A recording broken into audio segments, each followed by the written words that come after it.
আমরা সবাই এত কথা বলছি, বই লিখলাম আমি, অলোকদা আমায় বললো এখানে উদ্বোধন হচ্ছে, সব হচ্ছে, কিন্তু আসল লোক কিন্তু দীপ্তাংশু, কারণ রান্নাটাই হচ্ছে আসল। আমি ধরুন প্রচুর ভালো ভালো বাজার করে নিলাম, রান্নাটা বাজে হয়ে গেল, তাহলে কিন্তু পুরো জিনিসটাই মেসাকার হয়ে যাবে।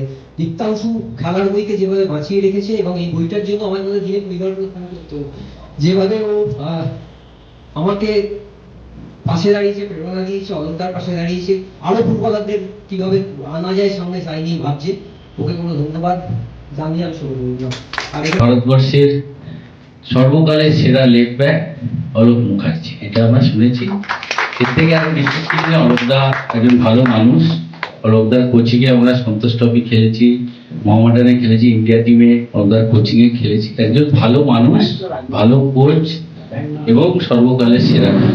তার বইটা পড়লে আশা করি সবাই খুশি হবেন। দীপ প্রকাশককেও অনেক অনেক ধন্যবাদ।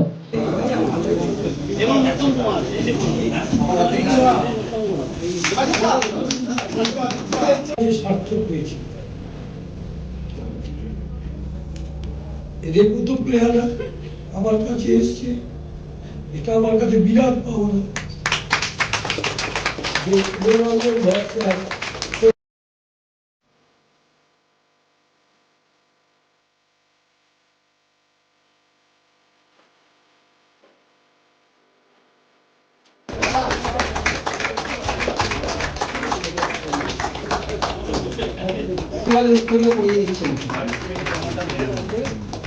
এবং বাইচুংকুটিয়া যে জার্সিটা দিচ্ছেন সেটা অলোক মুখার্জি পরেই সমালে খেলতে নিচ্ছে, বড় ঐতিহাসিক মুহূর্ত আগে বলতে পারে।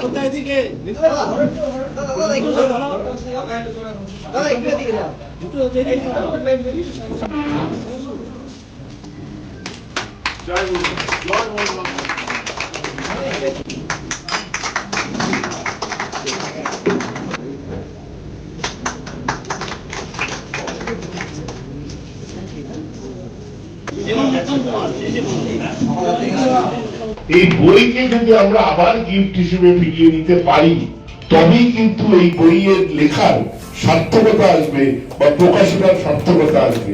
নাহলে এই একটা প্রোগ্রাম হবে, ছবি উঠবে, কালকে একটা খবরের কাগজে বেরোবে, ওনার ছেলে বৌমা উনি খুশি হবেন, কিন্তু বাস্তবে পরবর্তী প্রজন্মের কাছে কিন্তু এটা পৌঁছবে না।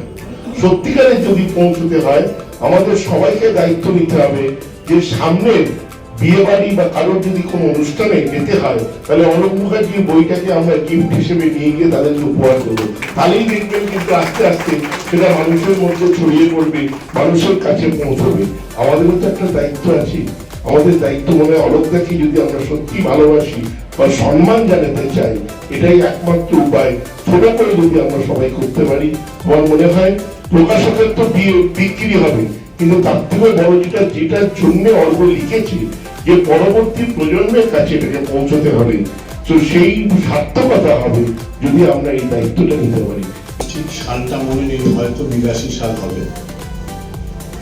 অলোককে বাড়ির থেকে ভোরবেলায় ভাস্কর আর আমি ওর বাড়ির থেকে তুলতে গিয়েছিলাম। যখন ওর বাড়িতে প্রবেশ করি, ভাস্কর বলল, আমি যাবো না রে বাবা, তুই যা। আমি গিয়ে যখন প্রবেশ করি, তখন নিচে দেখলাম বহু মানুষ, মহিলা পুরুষ সব একত্রিত হয়ে আছে। ভিতরে তার একটু ভিতরে যে রান্না হচ্ছে, তাই যখনই যে বললাম যে আমি ফুটবল ক্লাব থেকে এসেছি, যার হাতে হাতা ছিল, যার হাতে খুন্তি ছিল, যার হাতে বালতি ছিল, উনি দৌড়ে এসছে আমার কাছে। বললো, কোথায় খেলতে যাবে? বললাম, যাবে না, আমাদের পরিবারের মন মান, আমার মন মানে খেলবে। তো যাই হোক, আমার একটু জেদ বাইরে, ও যাবে না মানে ওকে নিয়ে যেতে হবে। সকালবেলায় ঢুকেছিলাম, সন্ধ্যাবেলা ওকে বাড়ির থেকে বের করেছিলাম। ওই সন্ধ্যাবেলা বের করার পর 3 মাস আমাদের কাছে ছিল।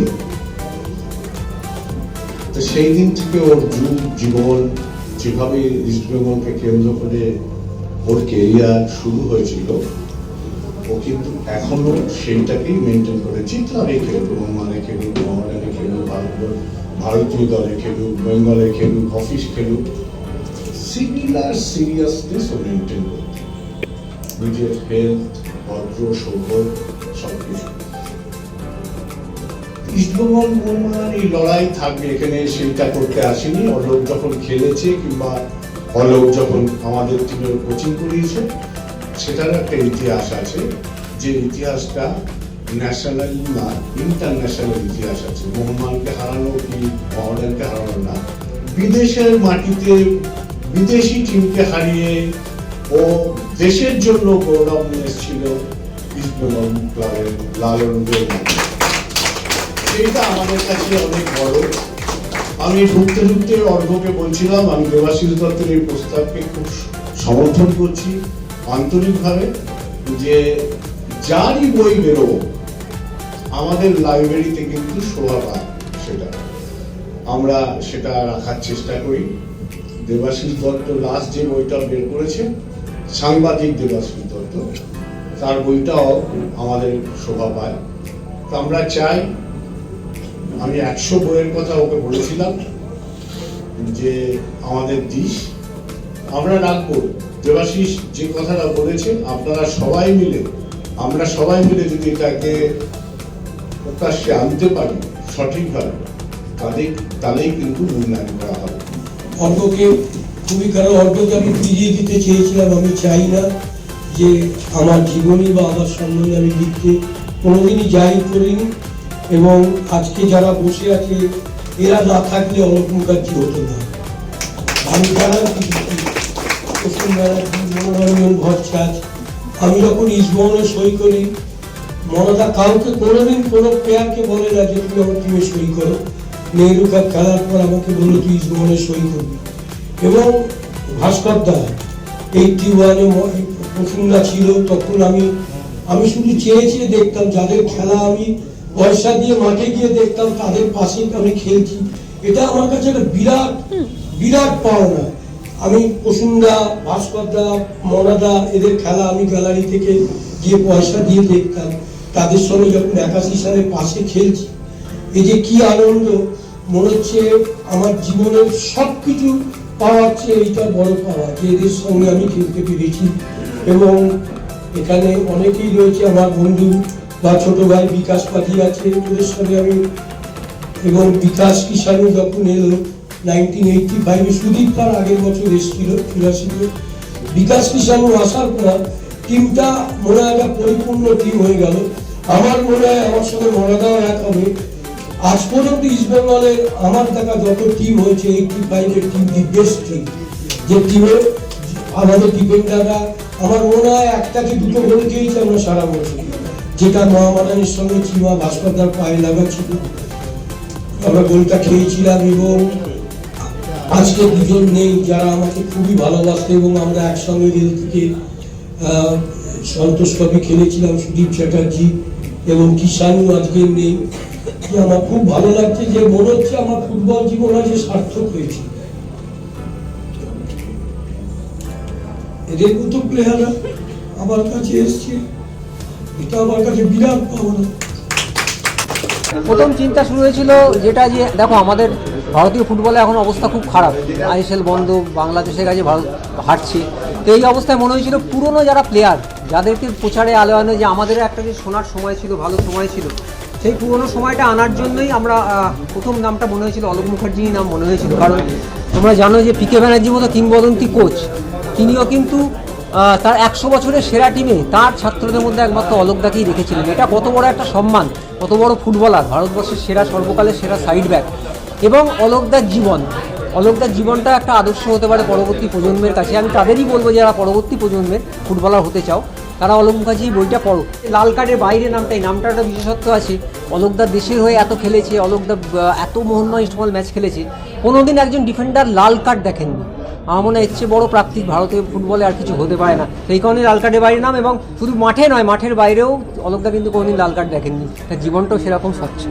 আমি ক্রেডিট দেবো, কারণ ও জানে লিখতে চাইনি অর্ঘ্য এবং দীপ্তাংশু যা দীপ প্রকাশনের এরা, মানে আমি জানি না এটা ভগবান ওদের পাঠিয়েছে। কারণ এই বইটা না বেরোলে আমার যারা পূর্বপুরুষ আসবে বা আমার পরবর্তী এই বইটা দেখে তারা বুঝতে পারবে তার দাদু কি ছিল।